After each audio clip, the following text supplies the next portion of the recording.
Kaya nagpahuli ako eh.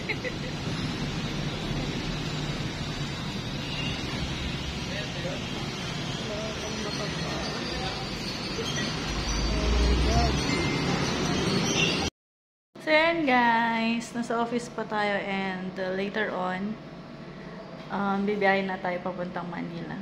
Katatapos ko lang nagpa-antigen. Hi!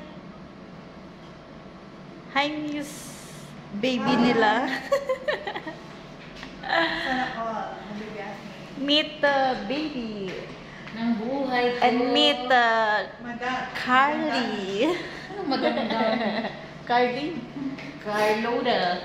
Ano, okay na yan? 15 minutes nag-timer ka? Ako pa? Talaga? Dapat nag-timer ka na. Oh, dito ka, usapin mo siya. Kahit anong gawin mo, hindi no. Adik. Bye! Hi guys! So, ngayon is for the first time na lumabas uy, ano pala yun? Na-under pala yun. First time na lumabas sa training center. Hi! Girls! Say hi! Welcome to the vlog! Sila po yung mga kasama ko sa training center. And soon, malalaman nyo kung bakit.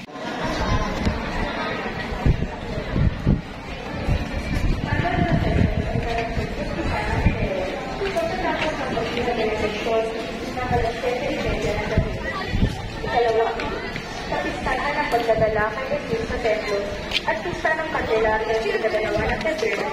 Yes, ay may pagpabasbas ng mga kandila sa bawat pista.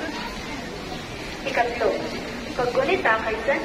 Louis, ikatatlo ng Pebrero, Sabado, ay mayroong pagbabasbas ng lalamunan sa misa alas 6:45 at And finally guys, andito na tayo sa Hong Kong. Lahat ng sacrifices sa trainings, yung hirap, yung money, yung time, yung effort, lahat ng mga yun guys ay sulit talaga. Thank God at binigyan niya ako ng mabait na amo.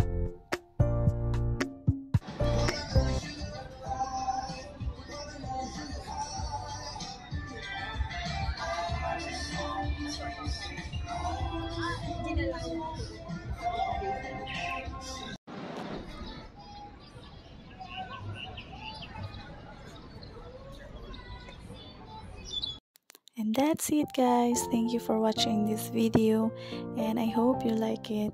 Please do like and subscribe. Stay safe as always everyone and God bless.